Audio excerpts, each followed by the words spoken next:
Namaste everyone. Welcome to Advaita Vedanta Satsang House. The ongoing sessions are on Bhagavad Gita from an Advaita perspective, which is offered by Bindoji, and we are on chapter 4.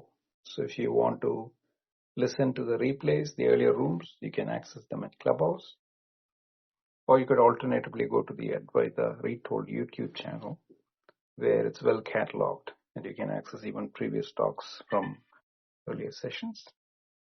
There is also a book that is published titled The Imaginary Door, which is based on Bindoji's insights, penned by Artemisia.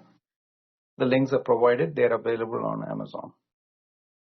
For housekeeping, I'm going to close the chat and hand raising when Bindoji is conducting the class, after which we'll open up those channels if you have any questions that you can type or come up and ask. As always, thank you, Bindoji. Over to you. Thank you, Prakash. Namaste, everyone. My prayers. Om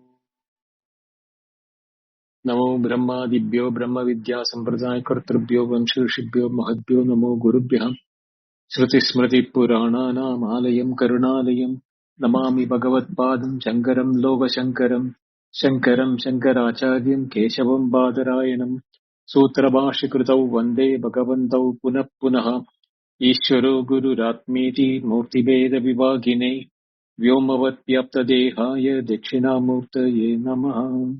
Om Shri Gurubhyo Namaha. The Gita Dhyana Shlokam. Yam Brahma Varunendra Rudra Marutaha Stunvandi Divyai Stavai Vedai Sangha Padakramo Panishadai Gayanti Yam Samagaha Dhyanavastita Tadgadena Manasa Pashyanti Yam Yogino Yasyandam Nabidussura Suragana Devaya Tasmai Namaha Devaya Tasmai Namaha Devaya Tasmai Namaha. Om. In the 30th verse, the broad spectrum of yajna has almost come to a conclusion. It started with the cosmic polarity of Daiva and Brahma, and then went through sensory Indriya, then at the psychophysical level, the yoga, Tyaga, and pranic respiratory, and finally into the pranayama, yajnas. So, the total comprehensive yajna framework, no domain of human experience from the cosmic ritual to the act of eating is outside yajna. And Krishna's declaration, Sarve api yate yajna vidaha, yajna shavita kalpata, kalmasha. That is, those who are, all of them, are yajna vidaha, means they are knowers of yajna. Whatever yajna they are doing. And yajna kshavita kalpana, kalmasha. They burn or they reduce their sins or embellishments in their path through yajna. All sincere practitioners of genuine yajna are kalmasha consuming, yajna knowers. That is, they are consuming means they are burning down the kalmasha or the sin or impurity. Brahmaiva tena gandhavya. This is connecting back to the 24th verse. All of them are heading towards Brahma only. Each at their appropriate pace along with the path which Krishna says all paths are mine. Mama Vatma Anuvartande Manushya Partha Sarvasya. Then these two verses which we are going to do today. One is about the cosmic fruits of yajna. Yajna Shishtamrita Bhuja. And the necessity of Yajna, the Vedic breadth of Yajna at the 31st tasting and the 32nd verse. After which, the 33rd verse will be the Prakarana, entire crown of Prakarana, where Shreyan, Dharma, Miyat, Yajna, Jnana, Yajna, Parantapa. That among all these Yajnas, so richly, inclusively enumerated till now, knowledge itself is the supreme Yajna. We will today do 31 and 32. Before that, there are 3 lines in Shankaracharya's Bhashya. Apare niyatahara. Others are those of regulated diet. Niyata means parimita. Aharaha yeshante niyamata ahara yanta. Those who food intake is controlled and measured, they are called regulated in diet. Pranan vayu bedan praneshu eva jihvati. They offer the vital airs of various forms of prana, apana, samana, vyana, udana, all of them, into pranas themselves.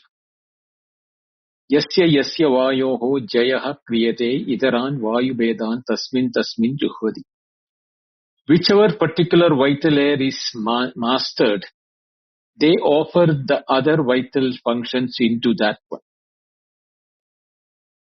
Te tatra pravishta iva bhavanti. Then they appear as though merged into that state. Sarve api ete yajna vidaha. All these are knowers of yajna. Yajna kshabita kalpashaha. They are all those whose impurities have been destroyed by the yajnas. Yajnaihi yatauktaihi kshabita nasita kalmashaha. Yesham te yajna kshabita kalmashaha. Though through the various yajnas described, their impurities have been exhausted and destroyed. The key insight here is that all these yajnas, from diet regulation to prana integration, serve one purpose, and that is the destruction of the inner impurity, making the mind fit for self-knowledge. Now, having completed the 30th verse, in the 31st verse, as I said earlier, philosophically is a motivational seal for Yajna Prakarana by giving the result of it. All the complete 25 to 30, which has lifted all the 5 different Yajnas, and establishes why Yajna matters at the highest level, not for Swarga or worldly phala, or the fruits of action in here. The Daiva Yajna and Karma Kanda are addressed as the Anantavat. Antavat.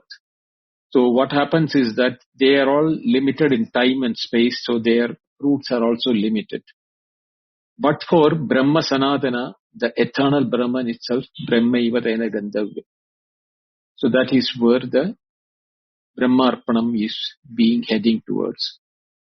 So Yajna Shishtamrita Bhujos Yanti Brahma Sanatanam Nayam Lokas Asya Yajnasya Kuto Anya Kuru Sattamaha.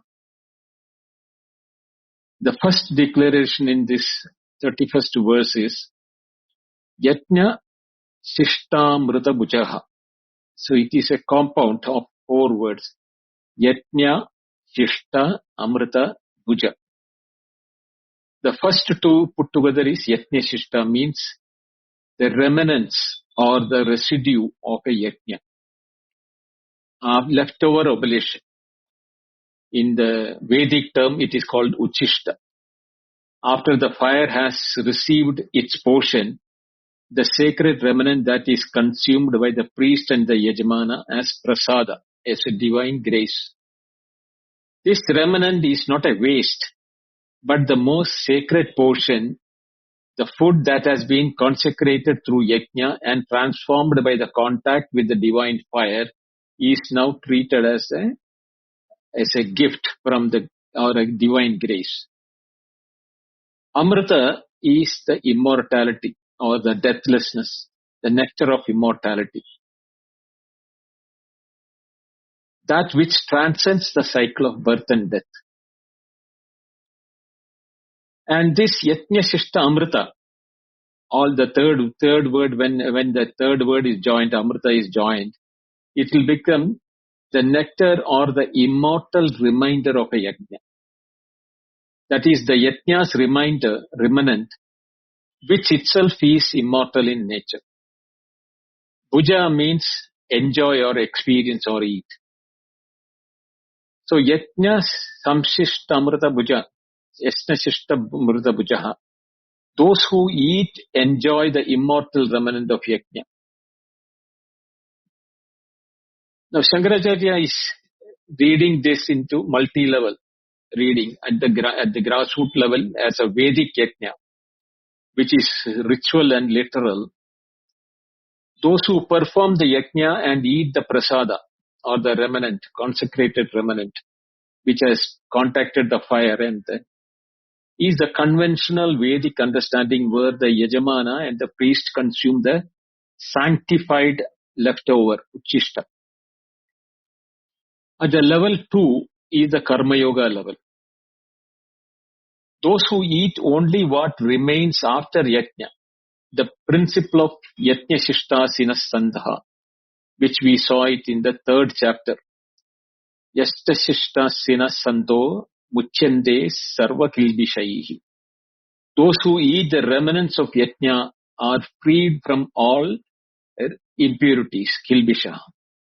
The Karma Yogi's act offers fruits as Yajna and takes only what naturally remains without eating the Phalakhanksha or the desire for the fruit of action.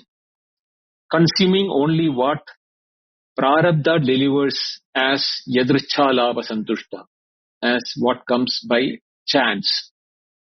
So a Karma Yogi offers the fruits of action itself into the Yajna, as a Yajna, and takes only what is brought to him by chance.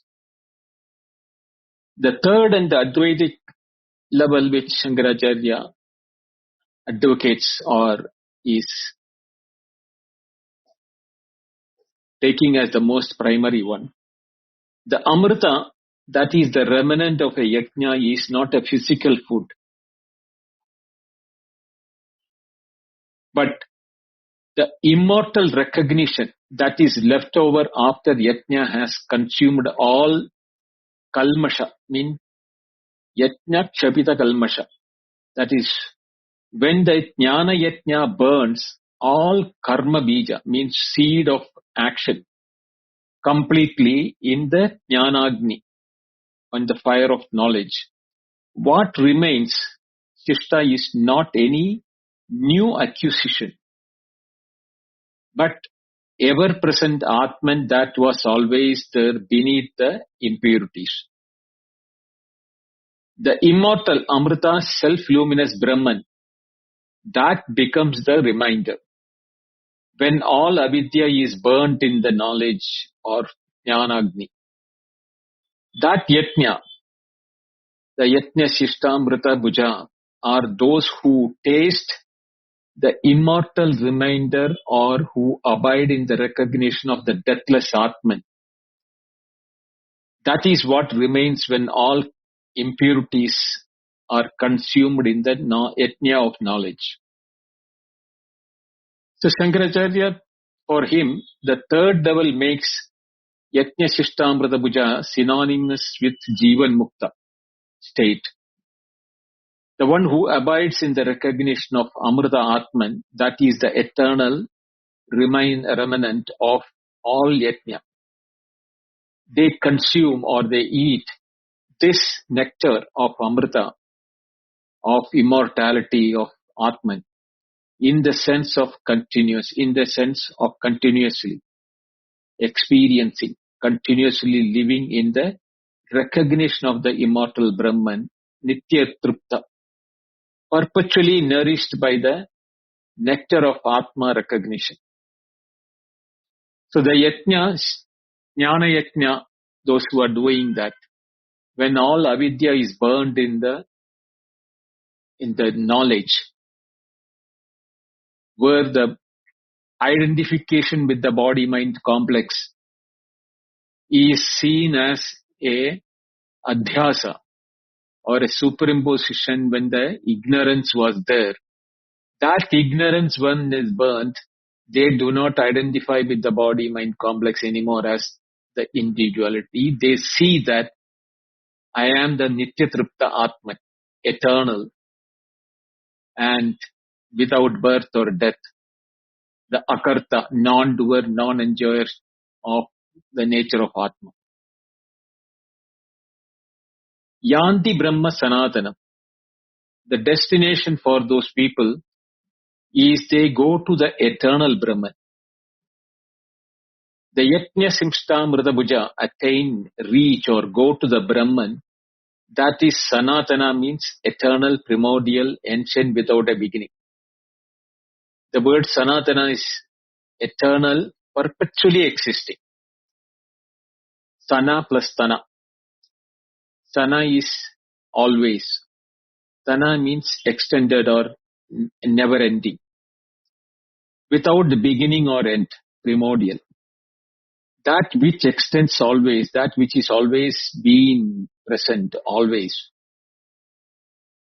It is as a qualifier of Brahman, Brahma Sanatana, the eternal Brahman, emphasizing the non-temporal, non-contingent nature of the destination. Unlike the Swarga, which is the Antavat, finite duration, the earlier yajnas. Brahma Sanatana is not produced, not destroyed, not exhausted. It is the primordial, ever-existing ground that was always present, already present, and ever present, merely being recognized by the Yajna Shishtamrita Bhujaha, those who have done the Jnana Yajna.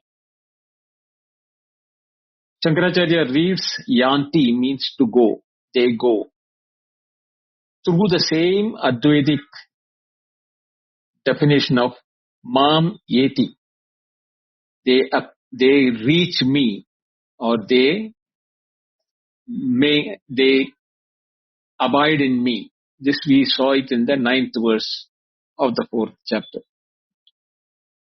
Or in the 24th verse, Brahmaiva Tena Gandhavyam. It is not a spatial travel towards an absent destination, but an avirbhava, a disclosure or a revelation of what was always present. This is very important as what we have to understand is that what does Jnana reveal? Jnana is not an action. Knowing is not an action. We call it as Vastu Tantra, means knowing anything as it is. That knowing something is not an action of a intellect or a mind or anything. The object itself is self-effulgent in nature. So when I see a doll, when I see a dog, when I see a fire, or when I see something, I don't have to do any extra work to know it. The object is known as it is what it is. But what happens to us is that we get carried away by the quality, adjective, or description, depending upon the name and form for the transactional purpose. We do not know the reality behind the name and form. When I say I see a flower, the moment I see a flower, I want to categorize it. whether it is a lily or a, tulip or a rose or lotus, whatever may be the category I want. So the name categorization, all these things happen. Not only that, then I go for the color of it, then I go for the fragrance of it, then I look at it, whether it is a fresh one or whether it is old one, whether it is going to wither away or whether it is going to remain. All things other than the existence and the awareness with which we knew the flower. Only when the existence and the awareness in the flower was present, we even recognized its presence. That is not at all taken as an important factor by all of us. So, when the impurities are removed in the Jnana Yajna means our attention into the name and form and the quality, category, etc., these are the impurities which we have added on to it. The pure flower is existence of that and the awareness, which I cannot say that it is unique to the flower. No.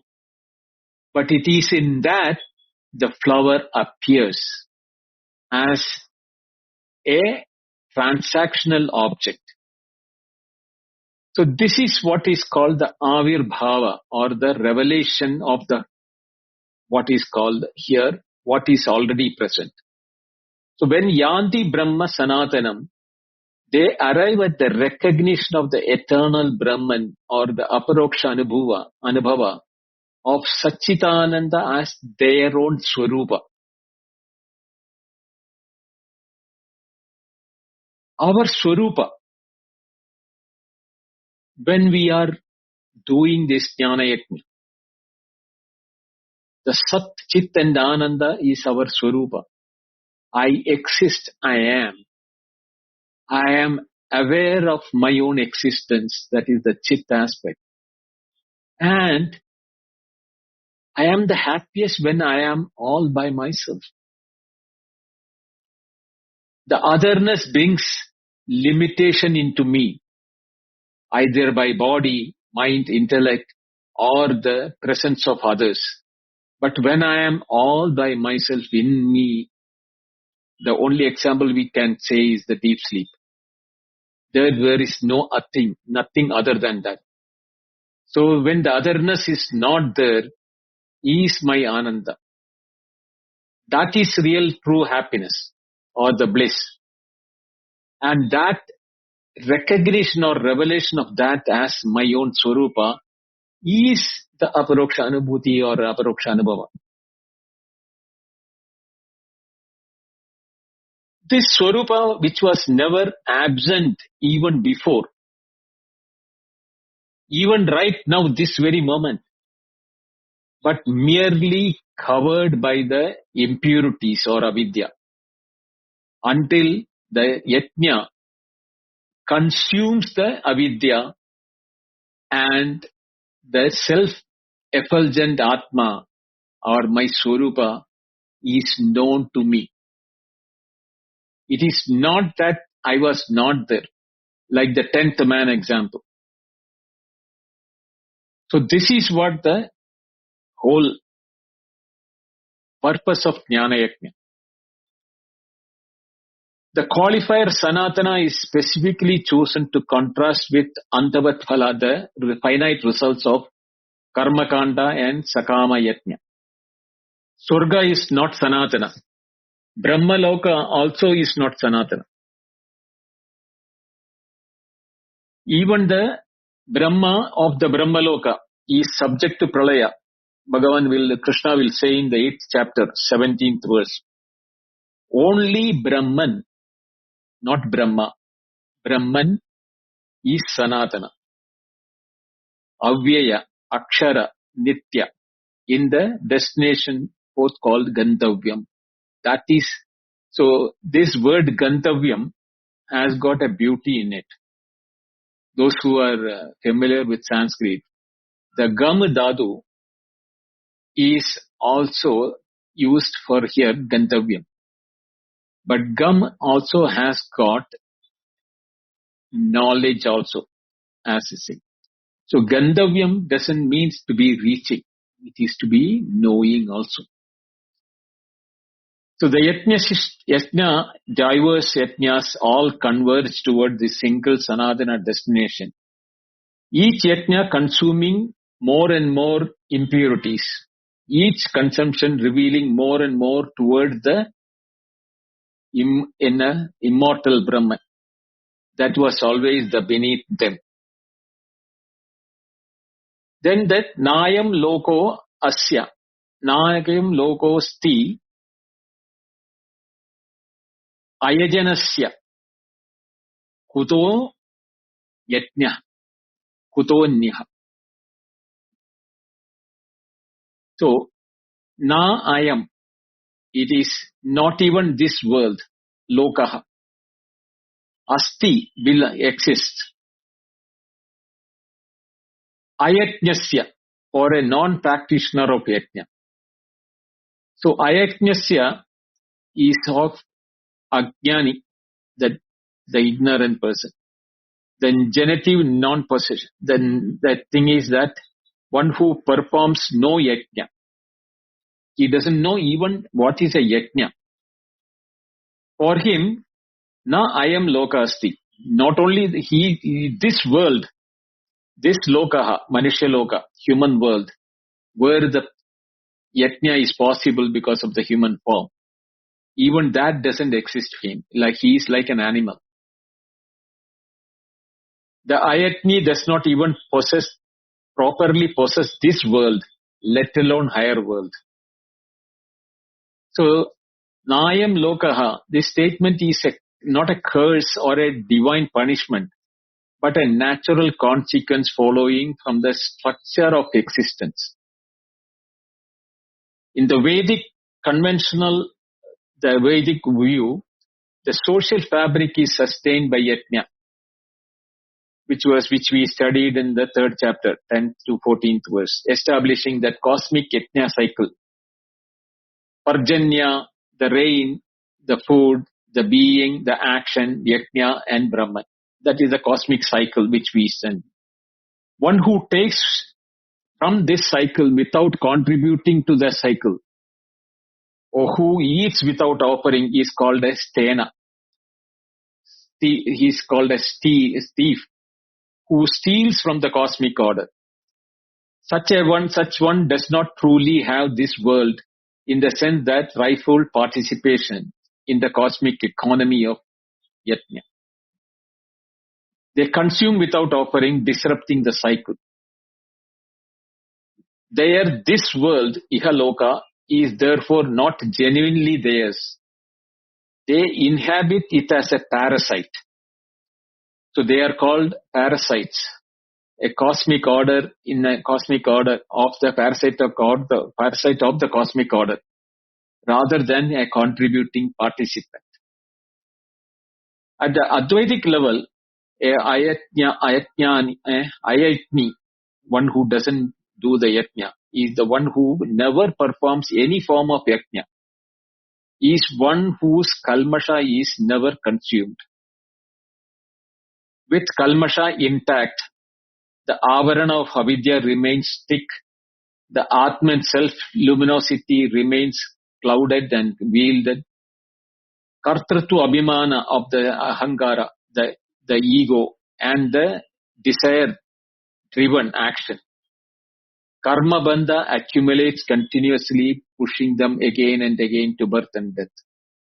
For such a person, this world, Ayam Loka, mean full, rich, meaningful human existence that is possible when yajna progressively removes the impurity and reveals the immortal Atman. But that does not truly exist because they are not doing this yajna in the Advaitic sense. They inhabit the human world biologically, but misses its philosophical significance. Therefore, their Manishya Janma, human birth, is described in the Vedantic tradition as Durlabha, extremely rare and precious, because it offers a unique opportunity for those who want to do yajna and attain jnana. Without yajna, this Durlabha Manushya Janma, this rare human life is wasted. The ayatni, the one who does not do the yajna, he does not truly have this world in the sense of living in it to fulfill the yajna reached potential. Then what to talk about the others? Kuto anyaha. If this is itself is not them for the higher worlds, much lesser, how much less the other world? It's a rhetorical question. And Arjuna is called Kurusattama, the best of the Kurus, by Krishna in this one, Kurusattama. So the deepest reading intensifies the Amrtatvam, or in the Yajnasishtamrta Vujaha. The immortal self-luminous ground, that is the only true remnant of Yajna. When all kalmasha, impurities, have been consumed, in the ordinary Yajna, the Shishta, remnant, is perishable food, Anna, consumed by the priest and regenerated by the next harvest. In the Jnana Yajna, the Shishta, or the remnant, is Amrita, immortality. That is the deathless Atman.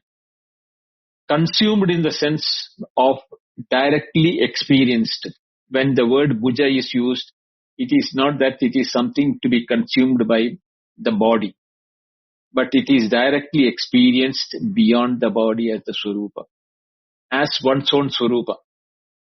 This Amrita Shishta is Sanatana. That is what is eternal, never exhausted, the infinite reminder of the infinite, the infinite reminder of the finite dissolution of Brahman fire. Yajna consumes the kalmasha, or impurities. What remains when all impurities is consumed is the immortal Atman, no longer covered by any impurity. The Yajna Shishtamrita Bhuja, they eat this eternity by abiding in the recognition, and thereby Yanti Brahma Sanatana. They recognize this eternal Brahman as their own Swarupa. The Iha and Para, two words are used in this verse.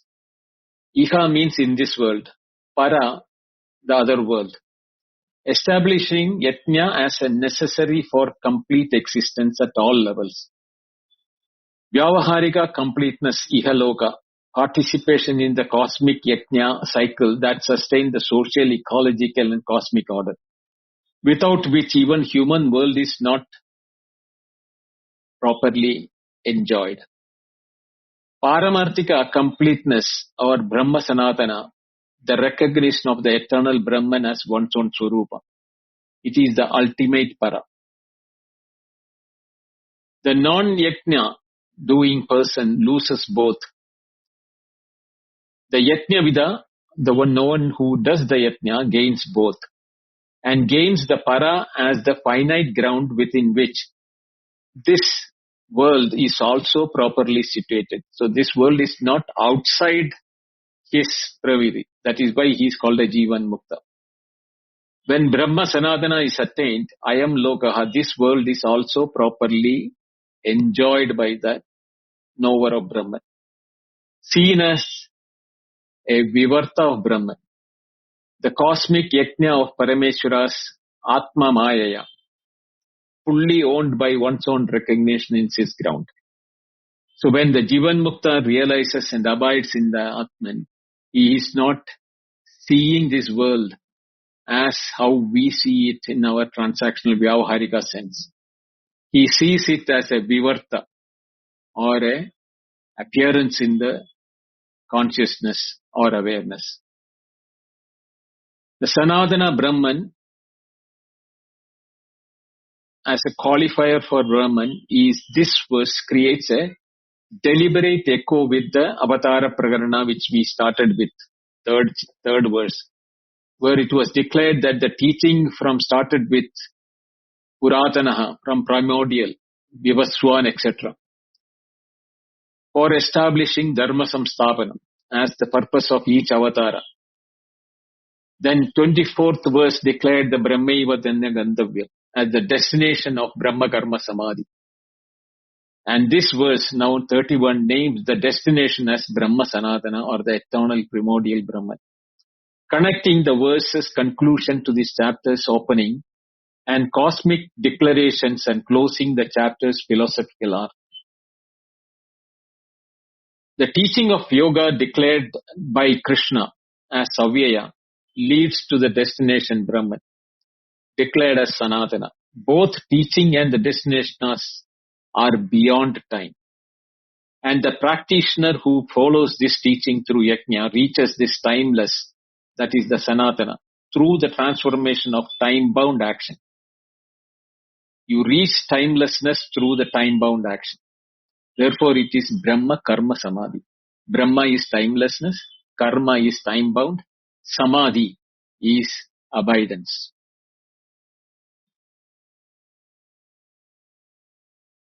The Bhashya is like this.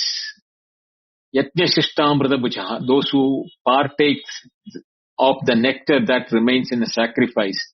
Yajnanam Shishtam Yajna Shishtam. That which remains after sacrifice is the Yajna Shishtam. Yajna Shishtam cha tat amritam cha Yajna Shishtamritam. And that sacrificial reminder is indeed the nectar. Hence it is called the nectar of sacrificial reminder. Tad bhujyate iti Yajna Shishtamrita Bhujaha. Those who partake that are called the consumers of the nectar of sacrificial reminder. Yadoktan yajnan kritva tachishtena kalena yadavidi cha uditam annam amritakyam bhunjate. Having performed the various sacrifices described, they partake at the proper time and in the prescribed manner of the food remaining from them, which is called the nectar. Yanti means gachanti. Brahma Sanadanam means chirantanam. They go to or they attain the eternal Brahman. Mumukshvava chet, provided they are seekers of liberation. Kalatikrama apekshaya iti samarthyam gamyate. This is to be understood as depending upon the lapse of time in due course, as is implied in the context. Na ayam lokaha sarva prani sadharana o api asti ayatnyasya. For one who performs no sacrifice at all, no yatnya at all, even this world common to all beings is not truly available. Yadoktanam yajnanam eka api yajna yasya nasti saha ayatnyaha. One who has not even one of the aforesaid sacrifices is the one who is called ayajna, the non-sacrificer. Kuda anya vishishta sadhana sadhyas guru sattamaha. How then could the other world or the higher attainment, which is achieved only through the special means, belong to him, O Arjuna? So, life is shaped by offering, becomes fit for non-dual knowledge. That is true meaning of Yajna Shishtamrita. What remains after sacrifice is the nectar, because ego has been reduced, appropriation has been checked, life is no longer lived as a private possession. This is already a tremendous purification of the aham mama structure, that is I and mine structure. And that is exactly what prepares one for Advaita. All these yajnas purify life into sacred participation for a mumukshu. They eventually culminate in Brahman, while one who lives with no spirit of sacrifice at all remains unfit even for a human life. Or this 31 verse which just finished established the stakes of yajna, positive destination of Brahma Sanatana. and the negative consequence of loss of both this world and the other world. The next verse now performs a double movement that is both retrospective and prospective. Retrospective means it surveys and seals the entire Yajna Vistara, the entire Yajna treatise, with two summary statements. Evam Bahuvida Yajna. Thus are many Yajnas, and Karmajan Vidhi Tan Sarvan. Know all of them as born out of karma. In the prospective meaning, it delivers the gateway statement to the next verse, which is the supreme declamation, Evam Jnatva Vimokshaye. Having known thus, you shall be fully liberated. Establishing that the jnana of the nature of yajna itself is the final liberating jnana.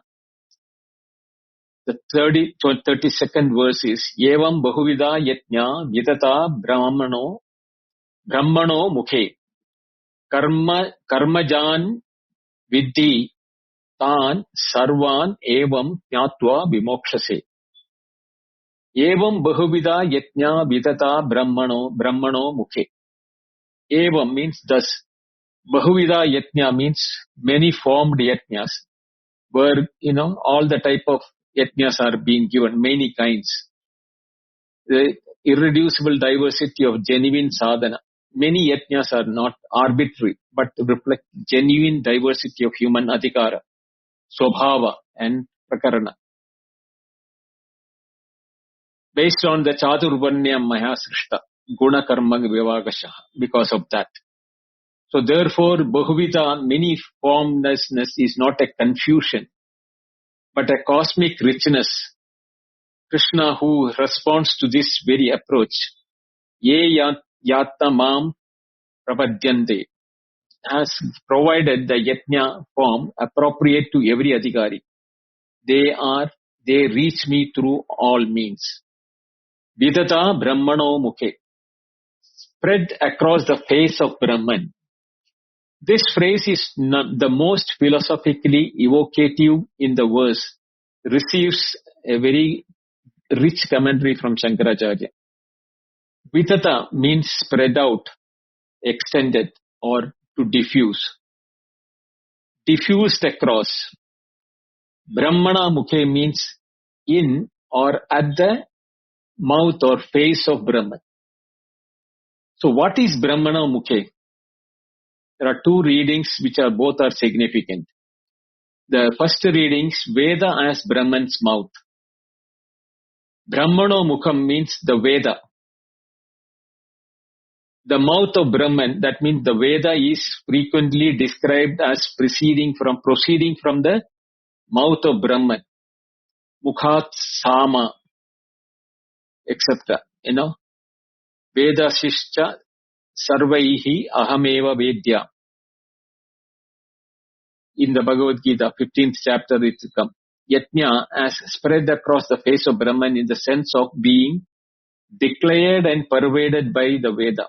Each yajna in the treatise has its Shruti Smriti basis. It is Vedic grounding.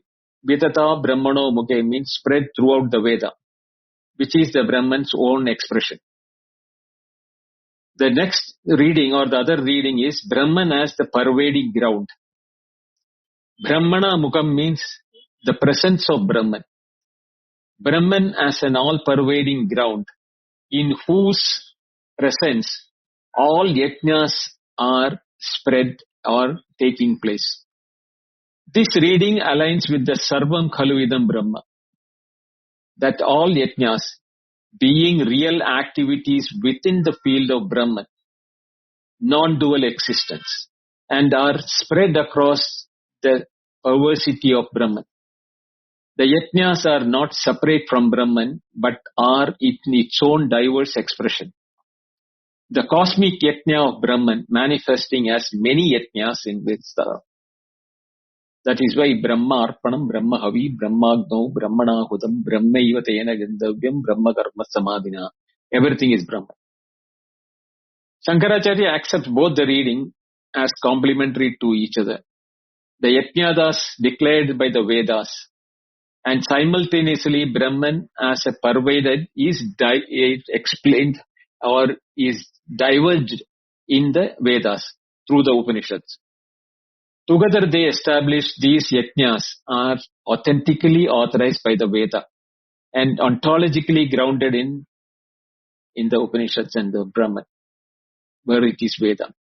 They are not mere human invention, but cosmic Brahman expressions, recognized and catalogued by Shruti or the Vedas and the Upanishads. Karmajan Vidhi Tan Sarvan is a critic. Karmajan Vidhi Tan means know all of them as result of karma, born out of karma. This is the verse's most philosophically pregnant statement and the one that receives attention from Shankaracharya. Every yajna enumerated, Daiva, Brahmagni, Samyama, Indriya Yagni, Atma Samyama Yoga, Dravya Tapas Yoga, Swadhyaya, Jnana, Pranayama, Niyatahara, is here classified as Karmaja, born of karma, produced through action. What does Karmaja precisely mean?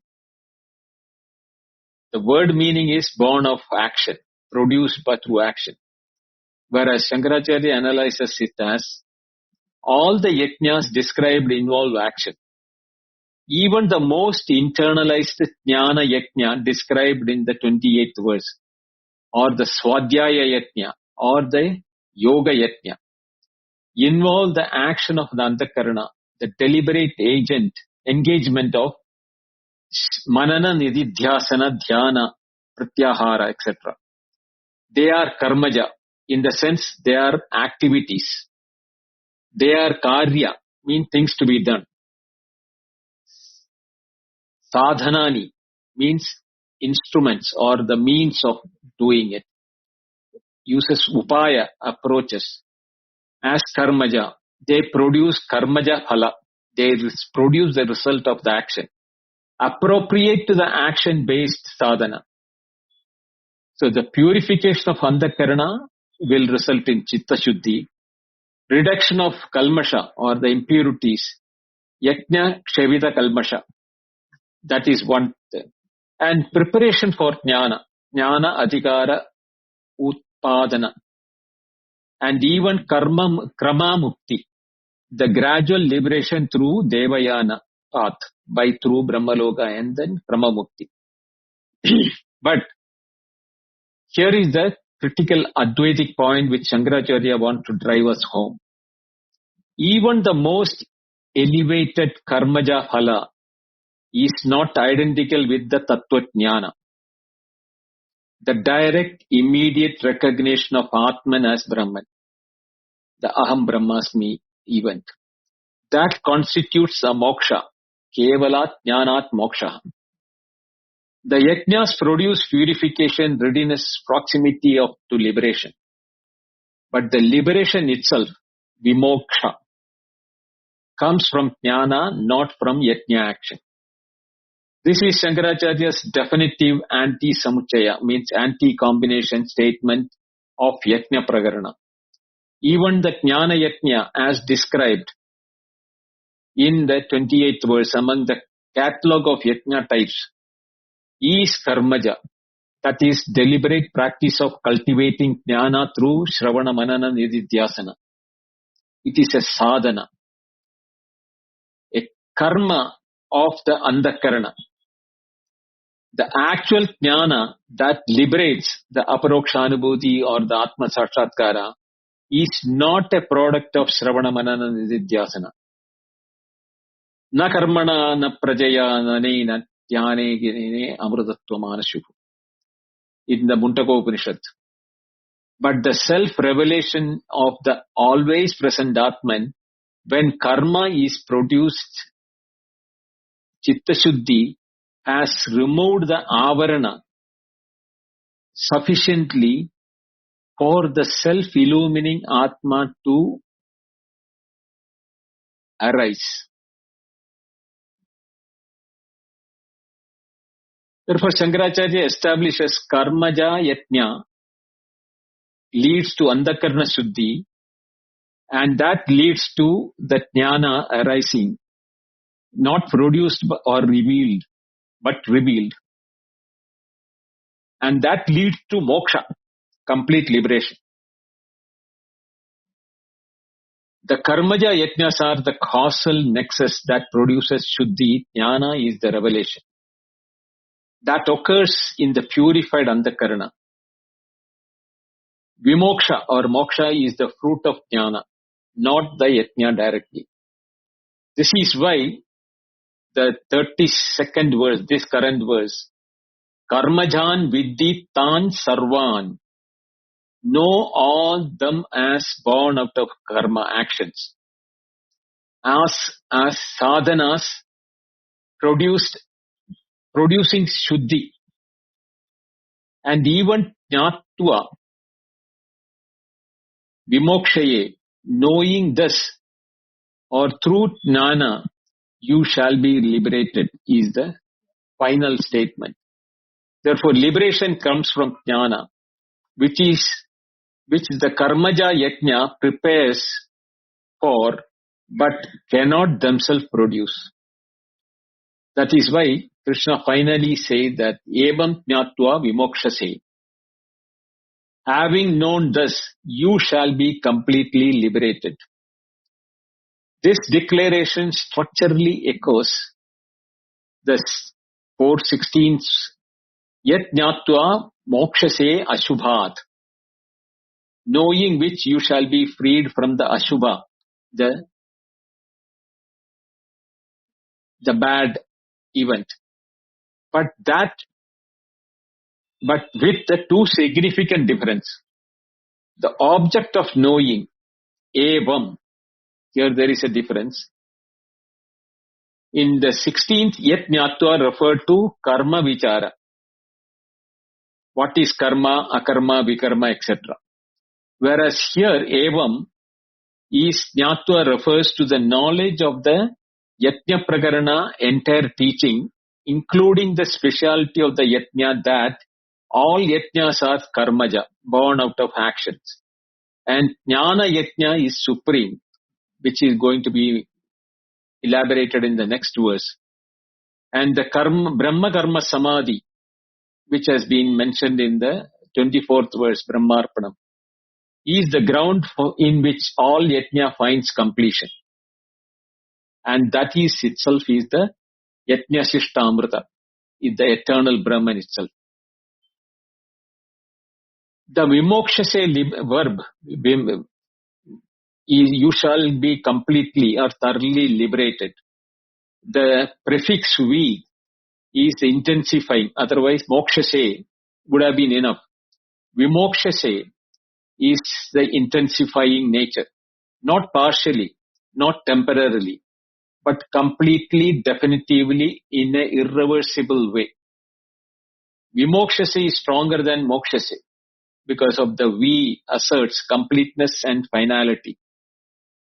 This echo of mumukshu, one who is desiring moksha, in the form of its fulfillment, vimokshase, is deliberate. The mumukshu who has followed the yajna prakarana from verse number 23 to 32 is now told, this jnana, evam jnatva, this knowledge will completely fulfill your mumukshutva, your desire for moksha. So, evam jnatva, what precisely is jnana whose knowing produces this liberation? Shankaracharya identifies several interlocking cognitions. The first cognition, what he says, is knowing that Bahuvida yajnas, there are all spread across the Brahman's ways, means recognizing that all sincere sadhana is participation in Brahman's own self-expressing yajna. Brahmaiva san Brahma apyeti, in the Brihadaranyaka Upanishad. Being Brahman, offering to Brahman. Then second understanding or cognition is knowing that they are all karmaja. Understanding that even the most exalted spiritual practice is an action-based preparation and not a liberation by itself. Thereby, releasing the sadhaka from the error of thinking that karma alone can produce moksha. Knowing that jnana yajna is shreyan, which is coming in the next verse, recognizing that direct atma jnana is the only yajna that is not karmaja or born out of action. That it is the self-revealing Brahma or as the aparoksha anubhava, not produced as a result of any action. And the fourth cognition is knowing Brahma Karma Samadhi of the 24th verse. That is recognizing that all elements of action are Brahman. Brahma Arpanam, Brahma Havihi, Brahmagno, Brahmanahudam, Brahmaiva Tena Gandavyam, Brahma Karma Samadhina. That the destination of all yajna is the Brahma Sanatana. When these four cognitions are integrated and when the sadhaka knows both the comprehensive richness of karmaja yajnas, the action-based yajnas, as preparatory, purifying, valid, and the supreme status of jnana yajna as the direct non-karmaja liberation. This integrated knowing is evam jnana. Evam jnana. Evam jnatva. And it produces the vimoksha, complete liberation, irreversible, complete liberation from the samsara.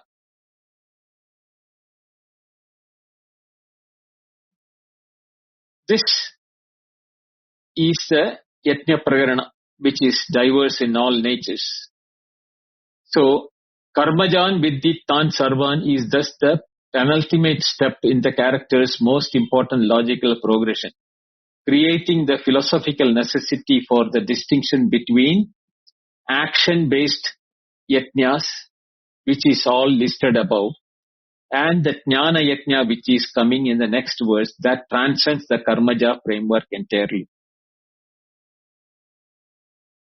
So, the Brahmano Mukha is spread across the Brahman, which we had discussed in detail. And when sadhaka recognizes that all yajnas are Brahman's own declarations, occurring within, as, and for Brahman, this recognition is the evam jnatva which produces vimoksha. The recognition dissolves the practitioner's distance from the goal of achieving that, revealing that the practice and the destination are not separate, and all yajnas occurs in Brahman. Therefore, it is constituted by Brahman and returns to Brahman. This is the Brahma Karma Samadhi, which is mentioned in the 24th verse. Applied retrospectively to the entire yajna series, recognizing that every yajna in the series was actually already Brahma yajna, even before the practitioner knew it. The statement karmajan viddittan sarvan might appear to demote those yajnas, but Shankaracharya reads it as compassionate clarity, saying that by classifying yajnas as born out of action, Parameshwara is liberating the practitioners from the error of karma samuchaya. The belief that the karma, however refined as yajna, can itself produce the moksha. This error is the most sophisticated trap on the spiritual path. The spiritual practitioner who has ascended to the highest yajna, that is the jnana yajna as a sadhana, may believe that they are producing jnana through the karma of study of yoga, manana, sadhyaya, dravya yajna, daiva yajna, etc. By declaring karma jan viddhi, Parameshwara reminds that jnana that liberates is not produced by the karma of the sadhana. It is self-revealing. The one is self-revealing. that arises when karma has done the job of purifying the antakarana. All karmaja classification is final, anti-samuchaya clarification before the next verse establishes jnana as the sole direct cause for moksha.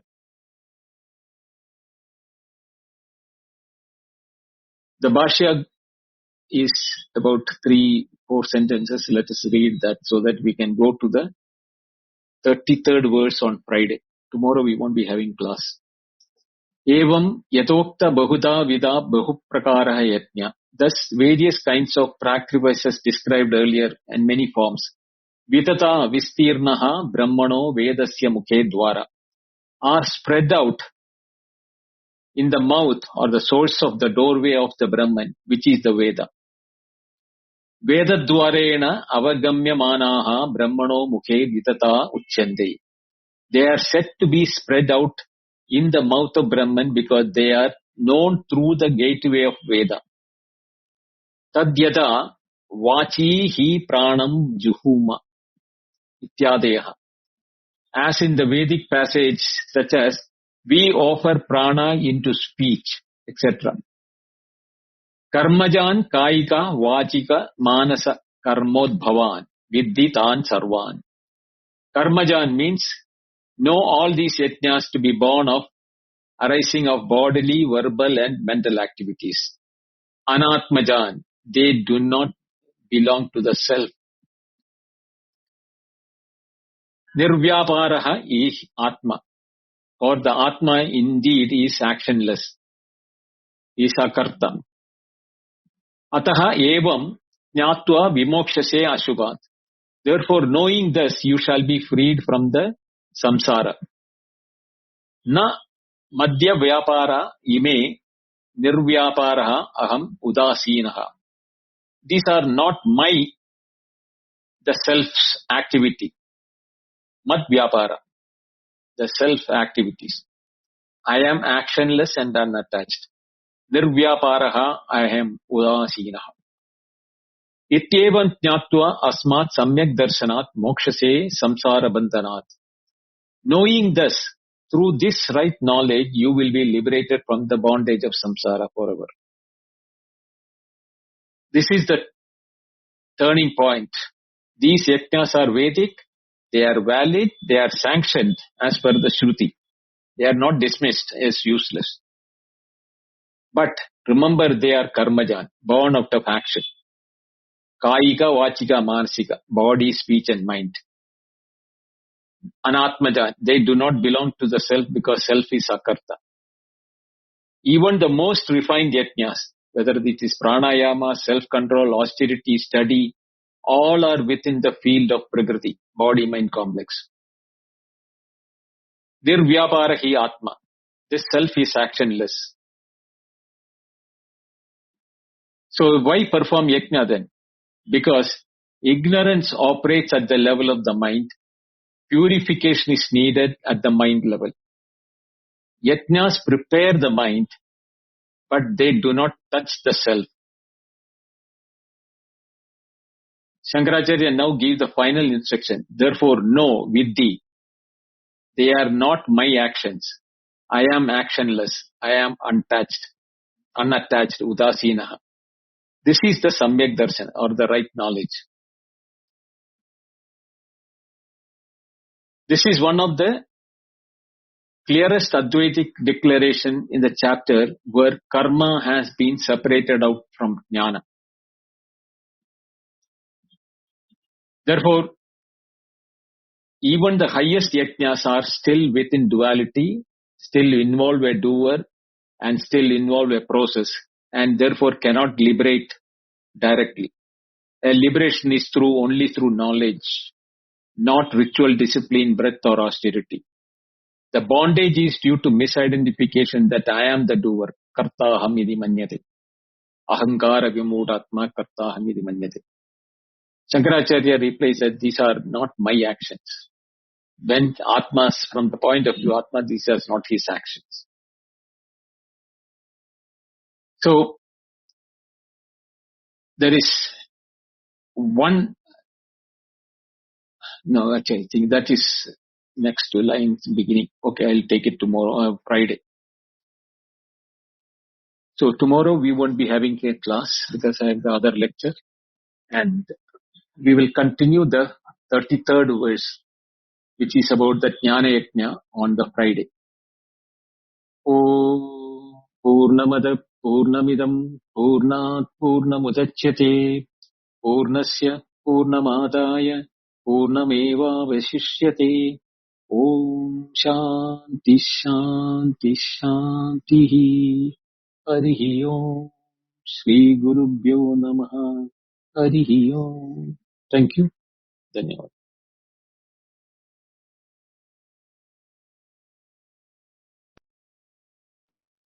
Thank you very much, Binduji. I've opened the chat and hand raising.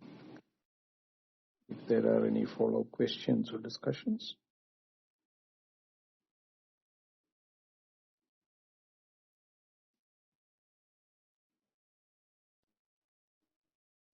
Namaste, Venkat. Namaste, Binduji. Namaste, Prakash. Binduji, I have two quick questions. Yes. Verse 31, that Nayam Lokasya Ignasya Kutonyas Kurusatama. This, the one who's not doing, not even understanding, doing this Yes. kind of yagna. Any yajna. Any yagna, you get demoted from human birth, maybe to a lower form. Is that the way to understand? No, he is already in the human world, but living like an animal. Okay. But in the successive lives, this fellow even get demoted out. Is that Yes. the damage? Okay. No, that because he is not knowing himself as one with his now having no birth or no death. No, he thinks he has got birth and death. Okay. I think that's clear, Badoji. Now, in the verse 32, Evam Bahvida Yagna Vitata Brahmano Mukhe. This Bahvida Yagna means even Shravana Manana Nidhyasana falls into this class. Yes. Okay, only the net gnana, the overall gnana of this mechanism itself is liberating. That's a clarity. Then gnana yagna, why gnana yagna? Because Shravana Manana Nidhyasana belong to the gnana yagna anyway. See, that Jnana Yajna in the 33rd verse, exactly what is the difference between Shravana Manana and that Jnana Yajna will come clearer. But Shravana Manana is a preparation. That Krishna or Shankaracharya never says that preparation is not required. They are saying it is required. Depending upon the Adhikari, he can start from the ground level, from Anna onwards, or he can come to the Anandamaya Kosha level, where is that Jnana Yajna will take place. So, but depending upon the Adhikari, the different Yajnas are given, and all of them are within Brahman only. But the gradation is that they will know it in the process when the purity comes. They will graduate themselves. They will become into the Shravana Manana Nidhyasana as the final step, which is also karmaja, born out of action. But when the Nidhyasana stops and the conviction happens, that is the jnana, not Nidhyasana level. Nidhyasana level also, it is a vritti jnana, knowledge known in the andakarana where action takes place. So And when you this means the Brahma Karma Samadhi equal to Gnana Yagna. Yes. Okay, then that clarifies, Badoji. Thank you, Venkat. Namaste, Rajesh. Binduji. Namaste, Prakash. My question is this yajna is starting. Okay. So there is a transmutation happening in body and mind level. Is there any guidance how to maintain this, physical changes? You be the Sakshi. When you become a witness to the changes to the Sakshi, you can segregate from the body that I am the body. When today we all have an identification that I am the body. I am a human being, I am a male, I am a person, I am so and so and so name, so much of age, so much of qualification, so much of money, so much of relationship. All of them are related to the body. And when we know that the body is a known entity in the waking alone, so all these things becomes the waker and its relationship. But the Sakshi is the one which knows I was a waker, I was a dreamer, and I was a deep sleeper, and these three things were happening, and I am the knower of these changes. Therefore, I am a Sakshi. Tebhyo vilakshana Sakshi chinmatroham sadashivam. That is the pure Shiva, or the Sadashiva means ever pure. Sakshi. It was neither the waker, nor the dreamer, nor the deep sleeper. So therefore, all the actions, all the attachments, everything is in the respective experiences. The waker and the waker's world is one group. Dreamer and the dreamer world is one group. And the absence of both, still thinking that I knew nothing as an independent person without knowledge, is the deep sleeper. But when we become Sakshi in the waking, we can take away our association with our body, mind, intellect also. So that is why when the Nirvana Shatakam, Mano Buddhi Ahankara Chittani Naham, Nacha Shrotra Jishve, Nacha Pranagam, all those things, it happens only from that point of view. Namaste, Bharata. Namaste, Binduji. Namaste, everyone. Binduji, my only request is that constantly, I mean, I've been very irregular. My request is, how do we relate all of these teachings in terms of the transformation Arjuna is undergoing in this conversation? So I would be very keen to hear some thoughts on that Arjuna transformation aspect, Binduji. See, Arjuna transformation is all this karma. What is real karma? Who is the doer? Who is the real individual? The identity between these two is what is going to be dawning on Arjuna to know that all these things are my association with the body, mind, intellect. I thought I am the warrior king Arjuna. I am the pure self which has no birth or death. Ajo nityasya shudhoyam puranaha na hanyade hanyamane sharire. That experience, he realizes it. Therefore, for him, like a Jivan Mukta is engaged in the activity, others see him as a Jivan or an embodied person carrying out his prarabdha karma. Arjuna will continue to do the fight for the dharma yuddha. Because dharma samsthapanam was the purpose for his body. That is being conducted. So that transformation takes place in Arjuna not to identify that I am the doer of all these things. He becomes the akarta.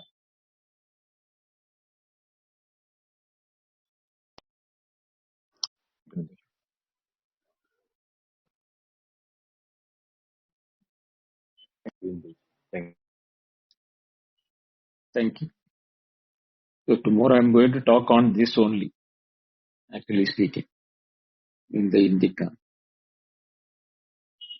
Namaste, Rahul. Namaste, Binduji. Binduji, my question, actually I think I have asked earlier also, but I couldn't get any satisfactory answer. It's regarding the number of sakshis. Like, for example, logically and even experientially, I can, in some sense, I can say that, okay, I am the sakshi and everything are the objects of experience or inside me only in some sense. But clearly there are certain things which I'm not experienced, I'm not sakshi of. I in the sense like ego or whatever. In my awareness, there's so many things which are not there. And clearly, like you must be in some room which you are sakshi of. And there are some thoughts which you are sakshi of, which I'm definitely not. So why shouldn't we assume that there are infinite number of sakshis? Why should we, think that there is only one sakshi? Just as when you are in deep sleep, do you know how many people are asleep? You don't know. That deep sleep experience is where all multiplicity is dissolved. And when you are talking about Sakshi, it is that awareness. It is not a individuality or an entity. It is the awareness which is in which the waking, dream and deep sleep is functioning. And that awareness is indivisible and it is not locational like time and space. So when it is understood that the awareness has no way I can divide the awareness, the contents of awareness can vary, but the awareness is not divisible or, partitioned. And time and space is inside that awareness. Therefore, it is not conditioned by the time and space because it is inside awareness. That which is holding inside cannot be affecting the one which is aware of it. Therefore, the awareness which is a sakshi cannot be infinite in nature. Whether it is the space is only one. Because I am also using space, you are also using space. Does that mean the space is multiple in nature? If I have a room, in a house itself 5 rooms are there. The 5 room, individually it may appear to be space occupying the 5 rooms. But when you look from the point of view of the space, which is looking at the 5 rooms in myself, can that space say that I am multiple in nature? No. So you have to elevate yourself from the space of the room to the space which is looking at 5 rooms in me. Same way, the awareness which is Sakshi is the awareness in which the awareness of the waking, the awareness of the dream, the awareness of the deep sleep, all are included. So therefore, that awareness cannot say it is specific to one person alone. That awareness is infinite in nature. That is why Ananta. Is it clear now? But it could be like there could be one objective space, and the infinite sakshis are making copies. Like for example, there is a original paper, and 100 people are making 100 copies of them. So each copy has, in some sense, each copy thinks it is infinitely holding, but there is some objective entity out there. Why can't we take that? Look from the point of existence of the paper. In the existence, can the paper alone be in existence? Even the one who knows the paper exists is also existing in it. So the 100 papers is also from the point of view of the existence point, the 100 papers also existing, the one who is observing also existing in that one. So how can the existence be divided there? So basically it's Anumana Pramana only, right? The singularity. It is an Anumana Pramana, no doubt about it. But it becomes experiential when it comes to awareness. Awareness is not an Anumana. Can you say your awareness is reduced by the logic of, inference? No, awareness is direct perception. Yeah, but the yes. singularity of all awareness. Examples are used because Anumana is only to bring a certain aspect of the examples. But when you replace the examples limitation with the awareness, which is not possible for you to give an example for awareness, because awareness is only awareness. There is no another awareness which can be shown as awareness. Like another space cannot be shown as another space. Okay, so Bindu, like this has been my major blocker for the past 1 year. So how should I resolve this? I'm not able to convince myself about this. Okay. You look yourself from the point of view as awareness, not as a limited awareness or a awareness as conditioned by the I in it. The I is to the waker, not for the awareness. Because that awareness got the waker also in the awareness, the dreamer also in the awareness. So whose awareness will you say? The waker awareness or the dreamer awareness? Or the awareness which knows both waker and dreamer and the deep sleeper? No, that was not the question, Bindu. The multiplicity of it. It's The, the the singularity. multiplicity gets dissolved when you shift from the individualization. It is not the one waking dream and deep sleep you are aware of it. Because one waking dream and deep sleep is in the mind of the waker.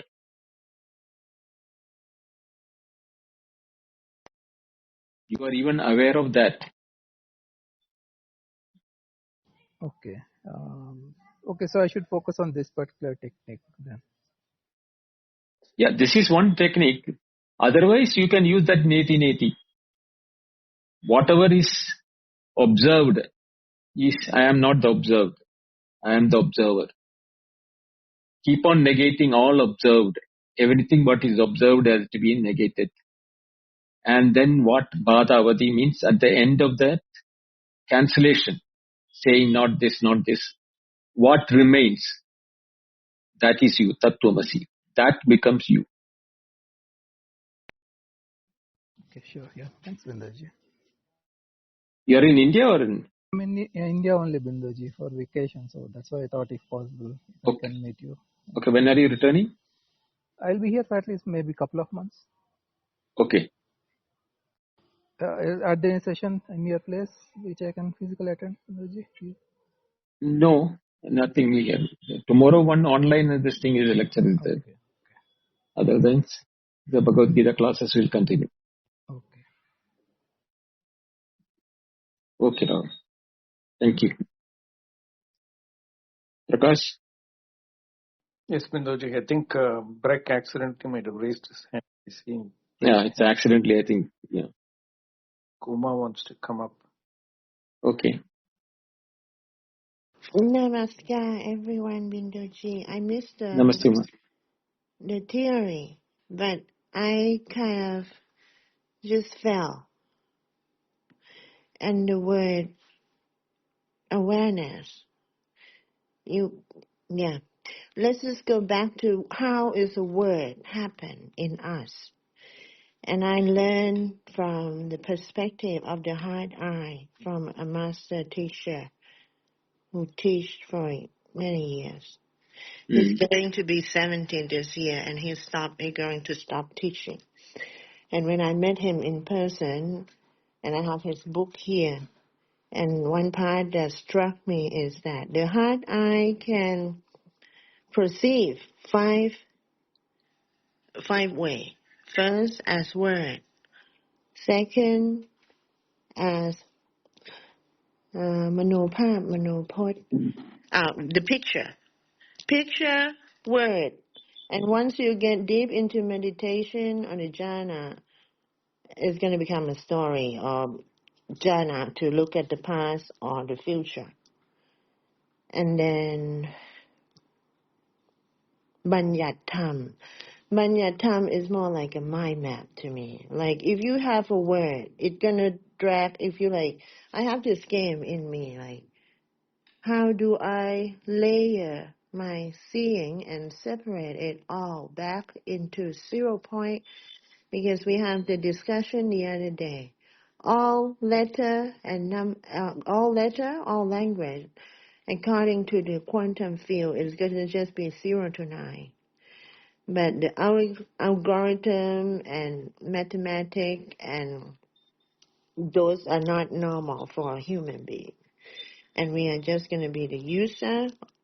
But then The last one is how to dissolve the refinement of self in our own seeing when we sit with ourselves. Because my system is already like from the ear to the heart and expand into the whole body. I don't use my head as much to think. Because if anything, I think Rumi said it the best. No one is you, and that's your power. And somehow the Buddha only embraced the power of the teaching who teach the wrong perception, wrong will, to go to the right will as eightfold path. But then I listened a lot, and then I know that there's another two, which is the right jhana and the right vimutti. And those two sections, which is the results of the eightfold path, teacher and master will not teach in public. It has to be by the teacher one-on-one. And I have to be careful about that, giving the information, because I know most of you that already practice samadhi are questioning about awareness. And did you say, Binduji, that awareness is with Shakti? Did I hear it correctly just now? Awareness is the ultimate. The That ultimate. is, Because yes. from my way, I would say like consciousness, the word sati. Yeah, I It's use samadhi. the word consciousness and awareness interchangeably, because Mm-hmm. some people are comfortable in awareness, some people are comfortable in consciousness. Mm.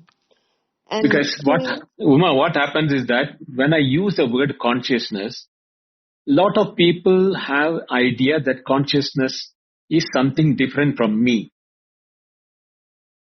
But when I say awareness, everybody can relate that awareness is something which I know. I am aware of. But whether I am conscious of, that is something which intellectually I am conscious of. That is different from my being, what you call experiential aspect of yes, it. That is why I use the word awareness. yes. Okay, I would like to invite anyone that would like to try to just close your eye and listen. A master man come to my place once and he asked, is it equal when you close eye and you open eye? He asked me in Thai, but it sounds like that. And in the teaching in Thailand, they said how we redefine a moment in time.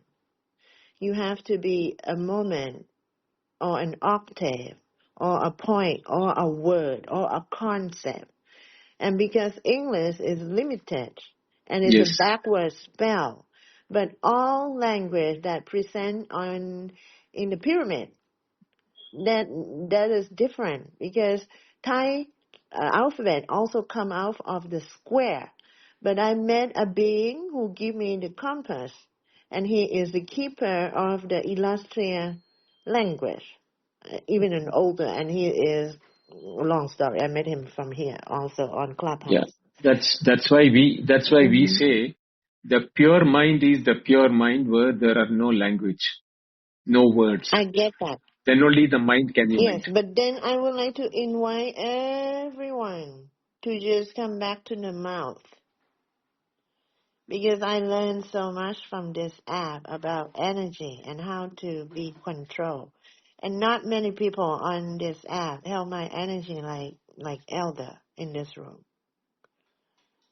So when people speak and have problem with my voice, I question myself. And lately I'm like, oh, because this is the voice. This is the right, your First Amendment right across the globe, and we can find each other if we high vibration enough, because I don't take anything as by chance since I have my NDE 5 years ago. Anything the universe provides us enough to know if you wish to know. But to speak from the heart is the only way for me. And the whole Okay. body awareness is when everything open and not closed anymore. Thank you. Thank you, Ma. Prakash, we can close. So tomorrow is an off day because the class is cancelled because Bindoji has this lecture is giving on online platform, Indica. The link is shared by Jesse. Thank you very much, Jesse. It's scheduled for 7 IST, Indian time. 7 p. Yeah, Yes. 7 Yes. p.m. IST. So you have to go register, and I think Jesse has shared the link. So we'll reconvene for the next class, number 27, on Friday at 8:30 p.m. IST. And since you have a day's break, you have more time to access the replays and do the Sravana Manana. Or you can go to the Advaita Retold channel and access the talks. And Bindoji will continue on the class Friday at 8:30 p.m. IST. Thank you all for attending this session, and for those who came up, a special thank you. And always a heartfelt thanks to Bindoji for holding the space and giving us this deep, deep contemplation on Bhagavad Gita. Thank you very much. Over to you, Bindoji. Thank you, Prakash, Venkat, Rajesh, Bharat, and Uma for coming to the speaker panel, and all of you for listening. We'll continue our session on Friday, the 33rd verse, where we'll discuss about the Jnana Yajna in detail. Hari Om. Good night. Hari Om. Good night.